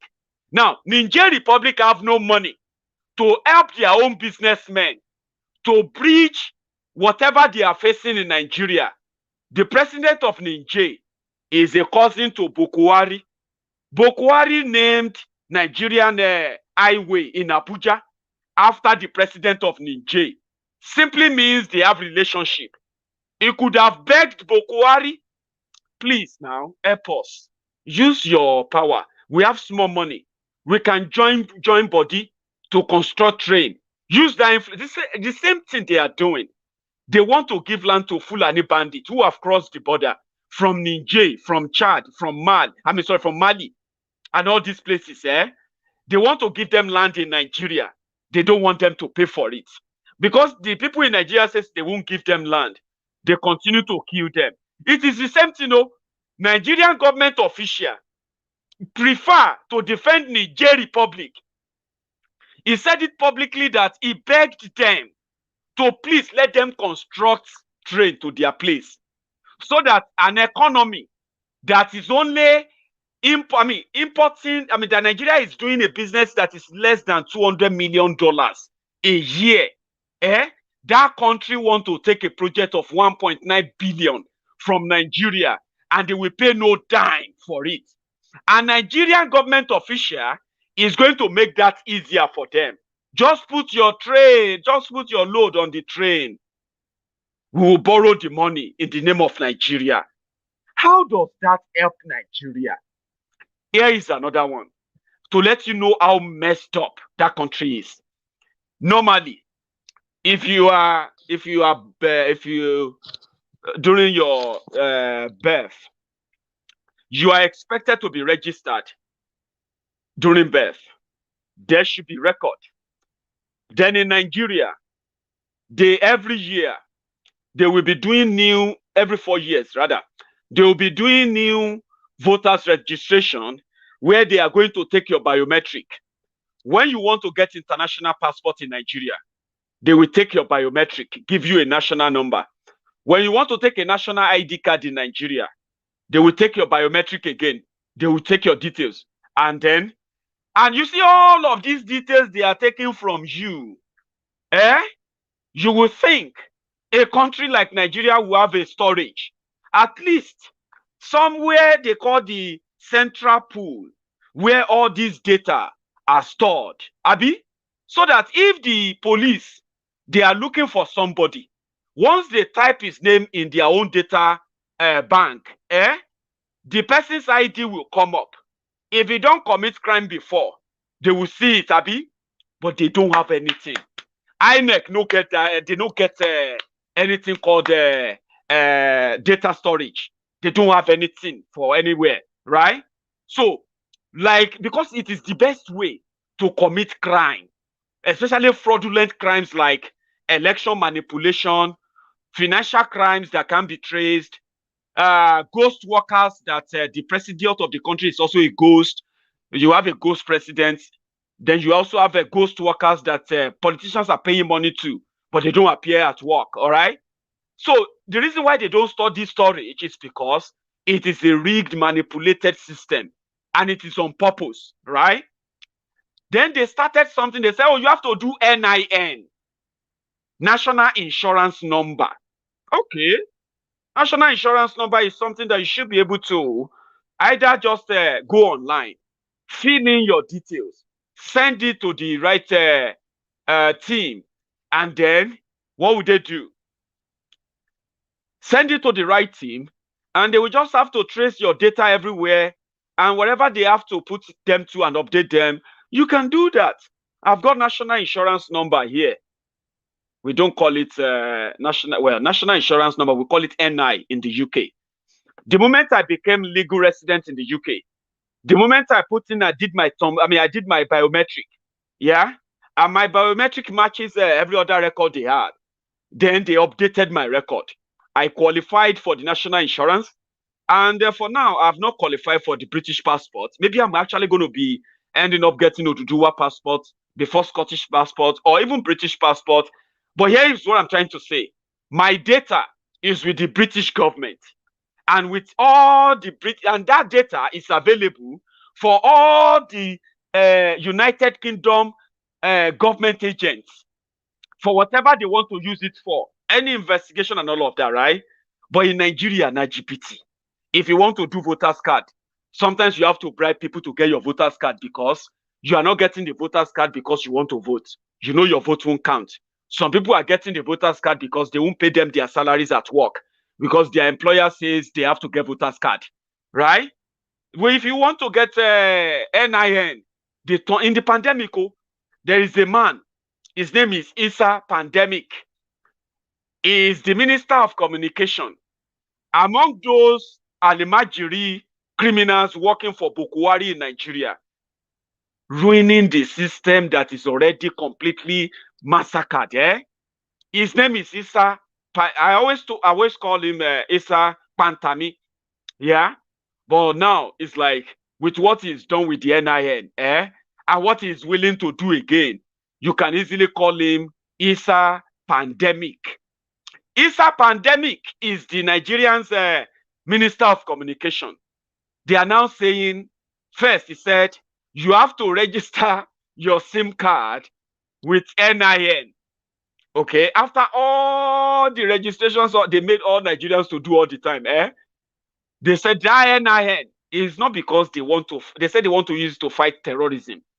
The bandits are still calling Gumi. Said the bandits are also going to be registered, and their line is going to be terminated. In the forest where Shekau is the king, they are still uploading 10, 15, 20 minutes video inside Sambisa forest. Nigerian government could not trace their IP. Nigerian government could not trace their line, cut off their line, no. But it is not because of that. They want to cut off communication due to all the atrocities they are still going to commit. How they are going to cut the internet. You know what I'm talking about? Jam the internet when they unleash their violence that is still coming. Issa Pandemic. Inside the pandemic, Corona pandemic, Issa Pandemic said Nigerians should go and register for NIN. Now, when Nigerians said, do your worst, what do you want to do? We're not going to register. Some people have registered though. Some people are saying, cancel my SIM card. I don't want it anymore. Cancel it. Yeah? Issa Pandemic has come up with another threat. Listen, when you pay attention to these guys, those who are pushing people to be asking for self-determination, the breakup of Nigeria, revolution, the people that are pushing all these people, what do you call the campaigners to this agitation, they are not giving up. They are pushing for social media law, whereby they will jail you for liking Maiyegun's video or sharing Maiyegun's video that criticize Boko Haram, criticize APC, Egbekegbe. So they are making laws on that. They are making laws on what they call the hate speech law. If you call Boko Haram, they will say you hate Boko Haram. They can send you to jail for 10 years. And they are also doing this law, saying that in their own country, when this whole thing becomes law, you cannot take them to court. As if that is not ridiculous enough. Listen to what will happen to you if you don't register for NIN, if you don't register your SIM for NIN. And to register your SIM for NIN, you have to pay these criminals to do that. If you don't, now 14 years, so I didn't say it. Now pandemic said it. For you to get voters card in Nigeria, based on Section 27 of NIMSI Act, it is an offense. For you to open a bank account without national identity number is an offense. For you to pay tax is an offense. For you to collect pension is an offense. For you to enjoy any government service without having national identity number is an offense. Section 29 says, if you do any of this in 27 without obtaining national identity, you have committed a crime that will lead to fine or imprisonment or both of them. And this is 14 years, not today. 14 years. So, those people they are giving trader money to, those children, they are giving palliative money to, the money that Shadia was sharing. They were collecting the money without what? Without national insurance number. Abi? They are collecting the money without, so they have to go and build more prison, Abi, but it's not targeted at them. Many people will still face so many things that Boko Haram and APC Egbekegbe will push you into. Some of you won't understand it from the beginning until one day, and you want to collect your pension. They will say they are frozen your pension. You want to collect your salary, they will say they are frozen your salary. How can you freeze my salary? They say because you don't have NIN. Now, so we could see, well, Maiyegun will be here to tell you that. Are you still interested in living in such country? Or you rather chase these criminals away? Before they turn everybody into vampire. Then Maiyegun will begin to make sense to you. Just like, even though not drama, even if they continue to deny the obvious, today, I saw the video of the governor of Ogun State. As much as they are saying Boko Haram is trying, APC, Egbekegbe is doing this and that to keep people safe, they know the truth. Finally, Ogun State governor launched his own Amotekun. Okay, fine. Maybe the Amotekun can now go and help us chase the criminals who have chased our people away from Oja Odon. And then all the Yewa North communities that were displaced, sent to the IDP camp, refugee camps in Benin Republic. So let's say they have now agreed that Boko Haram is a failure, Nigerian army are failure, but they still put up a show for Amotekun in Ogun State nearly 1.5 years after they launched it. They finally launched the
They even made Professor Wole Soyinka the what do they call it? Special Marshal of Amotekun in Ogun State. Well, it's a good start. We'll continue to follow that up. So meanwhile, the Iba, Gani Adams, and many other Yoruba self-determination supporters and then campaigners, they have started another security outfit in Yoruba land. It is called Paramole. Their job is to first, protect Yoruba land and protect every Oduduwa son and daughter standing up against this oppression, enslavement, and the rest of that, no matter what you want to see it as, okay, we need to break even with whatever they are forcing on us as a country, as a people, as a, as a culture, so to say. So remember that. Here is another one. The governor of Lagos State, they have started what they call their own security measure now, at least for every security agent in Lagos State to be wearing a body camera, so that they can capture events, and possibly you can easily also discover, probably stop them from taking bribe when they know that the video is being. I know that many of you will tell me that, Maiyegun, stop it. They can edit the video, they can delete the video, forget it, they will still collect bribe, or they will still commit so many crimes.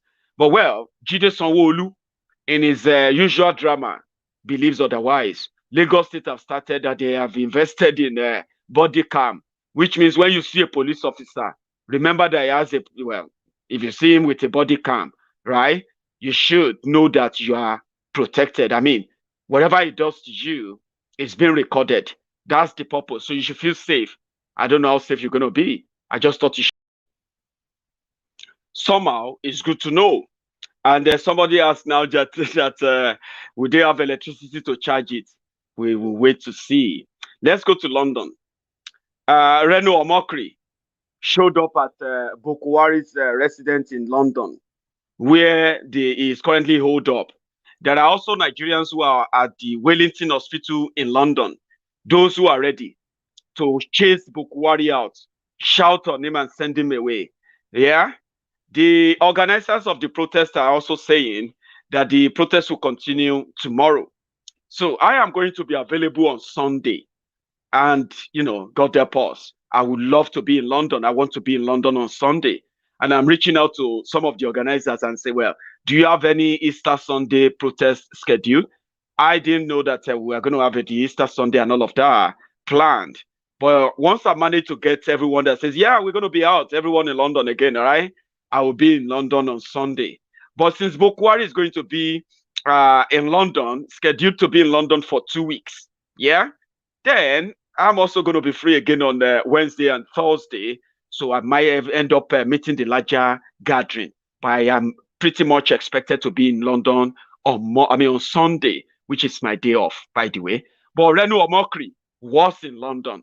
And this is the display he put up in front of the Nigerian House or Abuja House in London. Going down to Abuja House. We going down to Abuja House to chase Buhari out of town. Baba Buhari, people are at your gate. Come downstairs.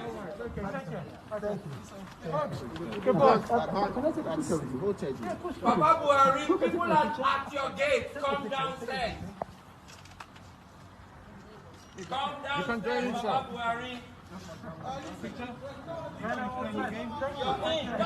Thank you.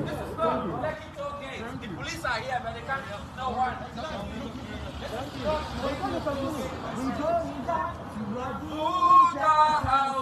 We going down to Abuja House. We going down to Abuja House to chase Buhari out of town. He's gotta go. We going down to Abuja House. We going down to Abuja House. We going down to Abuja House to chase Buhari out of town. Now listen, I've promised the police that I'm going to be leaving. Yeah. We have the right to peaceful protest. Yeah. I myself personally, I'm going to be leaving. I promise you guys remain here, but be peaceful. Be peaceful. Be peaceful. No violence. Be peaceful. No time for that. No violence. Be peaceful. Now, we are insisting that Buhari must go back to Nigeria. Yeah. I flew in here at great expense, at great risk. I'm not even eating at all. I came straight from the airport here because my country is important to me. Look at the other thing I flew with. I flew with Nigeria Airways. That's to show you how proud I am of Nigeria. Nigeria Airways. All right. I flew with that. My toothbrush is here. My change of everything is here. I flew with Nigeria Airways. The colors I'm wearing, look at that. White, green. I'm proud of Nigeria, but I'm not proud of Nigeria's leaders. Shut up, Reno. Listen, I know some of you. I am reading, I was reading a few comments earlier, okay? We know some people who are still pretty much living in that world where they are comfortable slandering the Yorubas. One of my viewers just said he knew so many Maiyegun who have a lot of mouth. He's met them in different parastatals. He's met them in different offices. And then whenever our guy walks in, they will shut up and they will start slandering. Listen, you may have your own problem with Yorubas you have met, okay? And you are not, if you are one of those, by the way, you are not sounding any way intelligent. When we are having a public conversation and your bigotry took a part of you, that all you could see is those Yorubas you met in some offices that are slandering, like you said. And as you are looking at Maiyegun, and you don't take Yorubas serious, stop watching my videos. Stop watching my shows. There's no point in listening to a Yoruba man that you believe Yorubas are whatever you believe they are. We have passed that stage, and usually when I get when I get guys like that, I know where they are coming from, and I don't want them to always drag us back to that stage where we'll continue to do that Yoruba versus Igbo, Igbo versus this and that. These guys don't represent anybody but themselves. Their ignorance is so big that, yes, when they see a Yoruba man, they see an enemy. They see somebody who is this or a coward, like they have been told. Whatever it is that they have been, whatever they have in their head and brains, every Yoruba is the same. Why are you following somebody that you know is actually somebody you can't trust? So when I see people like that, I get rid of them. They are like cancer. They contaminate and they spread. They destroy their host. And at the end of the day, because they stand for nothing, right? They will disappear into nothingness. So when you see them, we get rid of them. You don't have to watch Maiyegun. If you think as a Yoruba man, you can't trust a Yoruba man. Why are you watching a Yoruba man you can't trust? Eh? Anyway, Reno was there. That's the video I could capture today before the program. I'm going to capture more. But there is a particular one I want to share with you. It is a sad one. I decided, because some people will get emotional about this, but it is good to share it. It is good to let you know. This happened in Anambra yesterday, and I think you should know about it. It's a sad event. Watch this. Finally, from the look of things, you can see that the whole thing is ending up here. This building is almost down, and you can see that the whole of this place, probably people went out to do their business, and you can see what is going on. It's definitely rendering this 4-story building. You look at this. Can you see this? Can you see this? This is exactly what is going on here in Anambra State. An Hausa Fulani tanker driver has condemned buildings. This is Tony reporting for BTV. Here is Anambra State. An Hausa Fulani tanker has condemned the lives of millions and properties. Can you see this? There is no fighters that can protect this. Here in this place, no fire. This is properties. This is property. Properties, millions of properties being burned down by the singular act. What can these people standing here do? Nothing. Millions of businesses are being burnt. This place is motor parks. It is all completely gone. Can you see this building? There are so many people in this building now that we don't know if they have been able to evacuate them. Can you see this? The whole of this place. This is the kind of government we experience. No fire service is in Anambra State. No single fire service. None of them has shown up since this incident. Can you see this? Both bank, both business premises. It is all gone. There is none.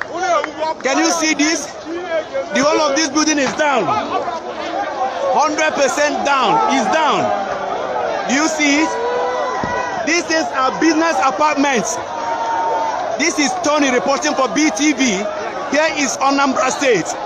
All this building is full of business. This is where our people hold their business. And you can see how they all is a forgotten issue. This is a forgotten issue. In this state, there is no fire service that can come up to rescue this situation. No single fire service that can rescue this situation. No one. It is just started with just a tanker driver that fell down, but you can see while he's putting people, what he's doing right now. Can you see this? This is the experience we are having here in Anambra State. This is an ugly situation that is ravaging millions of people. All people can do is to throw a sachet of pure water. What can pure water do in a situation like this? What can pure water do in a situation like this? What can this thing, what can the people do? They are incapacitated. They are destroyed. They don't have anything. Do you see that? Please join me as I'm bringing this update to you. We all are just standing, doing nothing because there is nothing we can do. This is the job of the fire. This is the job of the fire service men in Anambra State. Obiano said it's working. Obiano says it's working. What is happening? Does it mean they've not seen this? Since morning, does it mean they've not seen this? This is the experience. It is a shame. We don't have the total casualty, the figures, right? And just like everywhere is on fire. The same people are busy right now. Also, those who are supposed to be there, the military trying to rescue people, the fire service trying to rescue people, the ambulances trying to save those who have been rescued, and all of this working, they are gone. The people who have to lick their own wound. They are on their own. Meanwhile, the Nigerian military is busy shooting at the ESN in Enugu. We haven't received the exact, casualties on that yet. Everywhere in the southwest, people are being kidnapped, people are being raped, people are being sent to refugee camps. In northern Nigeria, you can't even say there is any government existing there.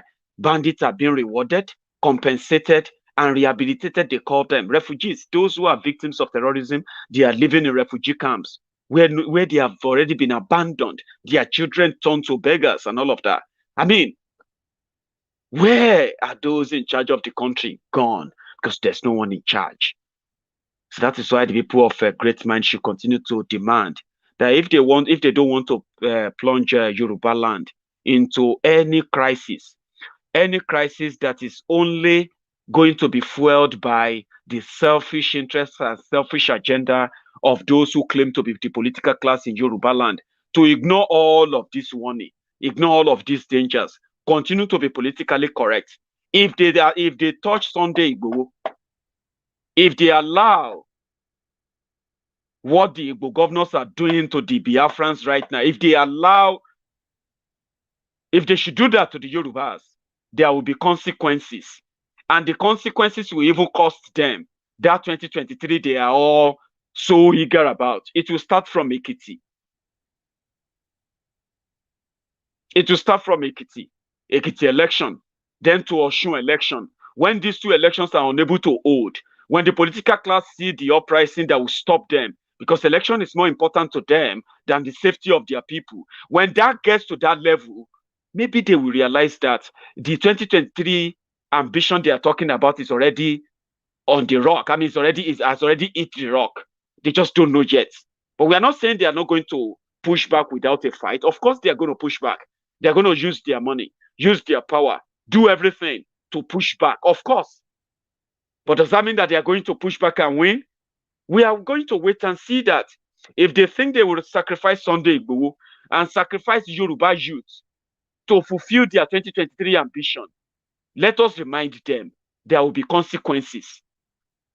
If anything happened to Sunday Igboho or any Yoruba son or any Yoruba daughter in Yoruba land, courtesy of the Nigerian army, don't pretend that there won't be consequences. There will be consequences.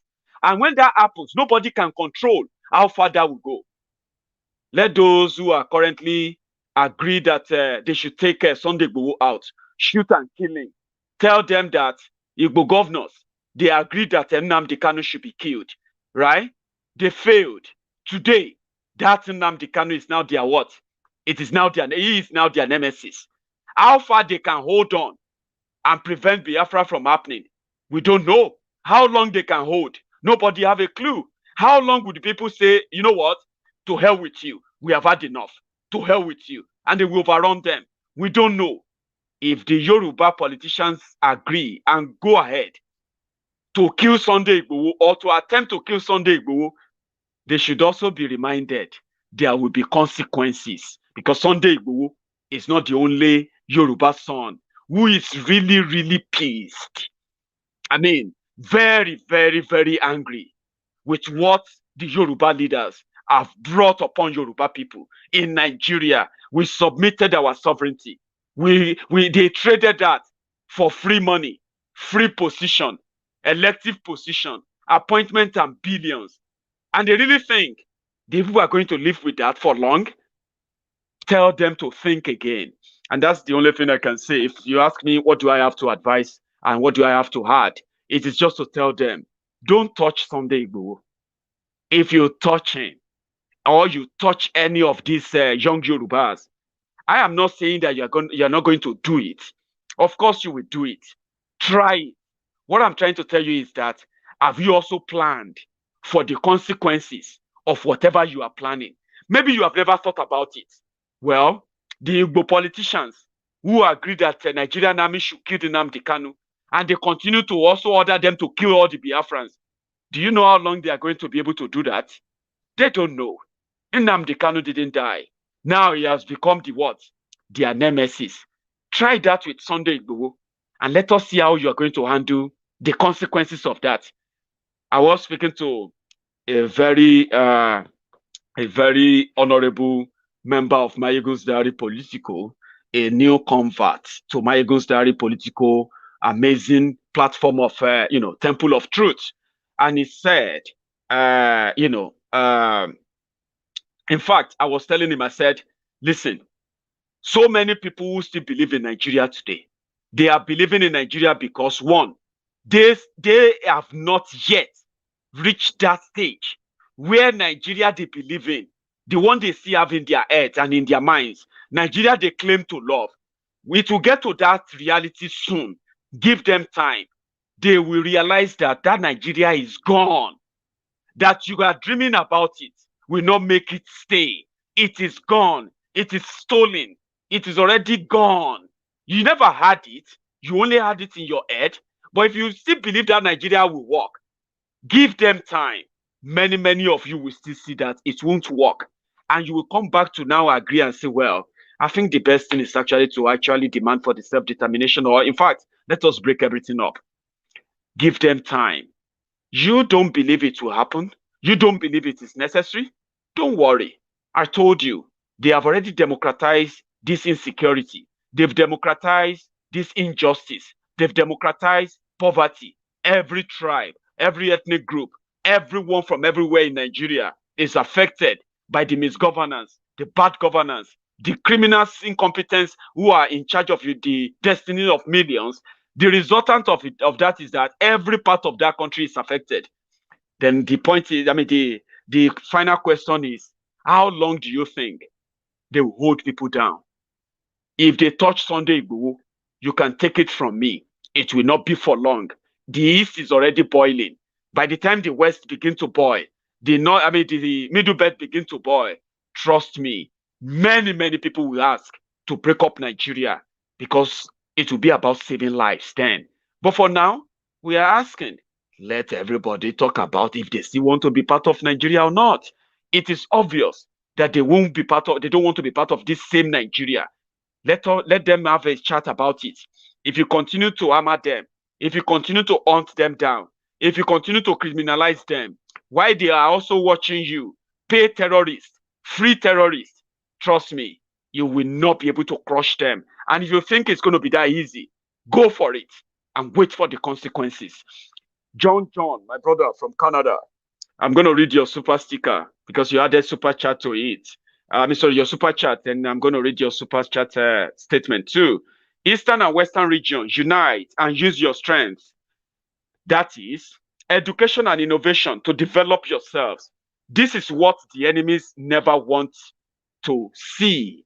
I can't agree. I can't agree less with you. It's straight to the point. We have the number. I am 100% sure that we have more than 60 million Yorubas that will form a united Yoruba country, form a united, prosperous, safe Yoruba nation out of Nigeria. 70 million is more than the population of United Kingdom. So who says Yorubas can't form their own country? The Biafrans too, they have their numbers that will form a bigger country as well. Who says they can't? Amechi, that is from the Biafra land, even though he's going to deny it, yeah? Amechi, that is from Biafra land, is more interested in defending the people in Maradi, in Niger Republic, than is going to defend the people from the eastern part of the country, where prosperity, building infrastructures, improving opportunities, opening seaports, where billions of dollars are being traded every day. Through that route alone, the Minister of Transportation that doesn't see the value in the Igbo people and their own economic strength to invest billions in them, build infrastructures that will make them more prosperous, that same Amechi, an Igbo man, at the end of the day, we have the number. Such people shouldn't be speaking for us. So when you have the number to defend yourself, to ask for what rightfully belongs to you, it's just a matter of time to make up the actual number that we push for that. If they trigger the line, if they trigger the fourth line, take it from me, okay?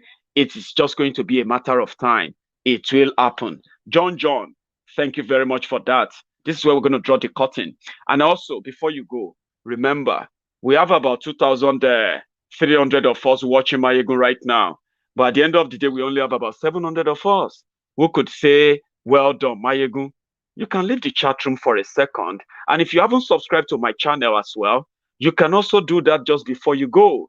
It will be a great pleasure to keep you around so that you won't miss any of Maiyegun's shows, Maiyegun's programs. We are working around educating people to understand the danger that is lurking around. Politicians won't tell them. Every day people fall victim into the misgovernance and the failed governance in Nigeria. Nobody can help them but themselves. But when you arm them with the right information, then maybe we will save enough lives from the ruins that Nigeria has become. Self-determination is not called for war. The people are already being killed. People are already being made refugees in their own country. You cannot say that is so good and safe not to tell the people about the danger. It keeps getting worse and worse. More people are going to fall victim. What if we educate them, alert them enough to understand the danger, to let them see beyond the division, let them see what unites them more than what divides them. What should unite them is the misgovernance, the resultant effect of the misgovernance of these criminals in charge, who continue to tell you that they have the solution when they don't. When you understand this, then you won't be divided, which is the division they use. You won't be further divided. You will be united in what's really important to you: your freedom, the better life, safety of your own, families, and everything that is around you. Once you have this consciousness, this awareness among the largest number of people, the larger population, we will overrun these criminals. People will take what rightfully belongs to them. But when you arm them with the right information, when you tell them who they should see as their friends, politicians will never be their friends. They will never speak for them. Be it Hausa, Igbo, or Fulani, Yoruba, or wherever they come from. They will never speak for the people. See through them and then tell the people to unite. It might take time, but we are not tired. We're not going to get tired. Why should we? When the people who are keeping us or killing us, people who are putting us through this dilemma, putting us through this kind of lifetime trauma, generational trauma, and psychological torture, they are not tired. They are plotting. As we are all lamenting, they are plotting for the next election. We are worried about our tomorrow. They don't give a damn. Don't you think we need the number to actually chase them, take what rightfully belongs to us? You can't do that by just talking. We do more by acting. Thank you so much for your time. Thank you so much for joining me. Davido, my guy, is on tonight. Pretty much appreciate your your super chat and super sticker. Now so you they do. Thank you. Maiyegun General, keep going. Of course. Thank you so much, David. It's it's a pleasure, by the way. And to every one of you who have tuned in tonight, spent your time with me. 2 hours. That's a long one. Now, if you are just joining me and you think, oh, I joined late. Oh, how am I going to watch 2 hours video? Don't worry. Okay. I have very wonderful people who are also helping me in the background. Okay. They are going to cut down this video. All right. They are going to cut them into parts. So when next you see premiering, it is not really live. It is a replay, okay? If you enjoy this broadcast in bits, subscribe. Click on that like button under this video. Click on the subscription button. Click on your notification button. Check your notification button right now. Some of you thought your notification is still on. Somehow, you don't get notification when Maiyegun is on, Abi. Check it if it's still pretty much on. And if you set it up as all notifications. So if you miss my live broadcast, which is always very long, right? You can always watch the replay, which is going to appear like live, but it's premiering. When you have the time, please do that. Thank you very much for your time tonight. I'm going to see you some other time. Before you go, remember, do this. And I'll see you. Why? Hang on. Also, before you go as well, if you are currently getting better in learning your Oduduwa national anthem, maybe you should wait behind. After you click that subscription button, wait behind so that you can keep up with your learning ability, Oduduwa anthem. But do this first.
Ọ̀jẹ̀lú ẹ̀sùn ràkì. Maiyegun ti dé. Àní ẹ̀sùn ràkì. Maiyegun ti dé. Lórí Facebook. Maiyegun ti dé. Àní ẹ̀sùn ràkì. Maiyegun ti dé. Lórí YouTube. Maiyegun ti dé. Àní ẹ̀sùn ràkì. Maiyegun ti dé. Bọ́ bàbá gbé wúrẹ́.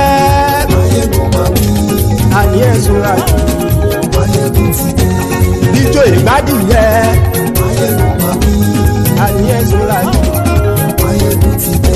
Pẹ̀sìdó bá rúfin o. Maiyegun máa wí. Àní ẹ̀sùn ràkì. Maiyegun ti dé. Tí gómìnà kówó jẹ. Maiyegun máa wí. Àní ẹ̀sùn ràkì. Maiyegun ti dé. Ọlọ́pàá tí ń gba rìbá. Maiyegun máa wí. Àní ẹ̀sùn ràkì. Maiyegun ti dé. Aṣòfin tí ń rúfin o. Maiyegun máa wí. Àní ẹ̀sùn ràkì. Maiyegun ti dé. Òpùrọ́ olóṣèlú. Maiyegun máa wí. àní ẹ̀ súnraki. Maiyegun ti dé. Ọ̀jẹ̀lú ẹ̀ súnraki. Maiyegun ti dé. Àní ẹ̀ súnraki. Maiyegun ti dé.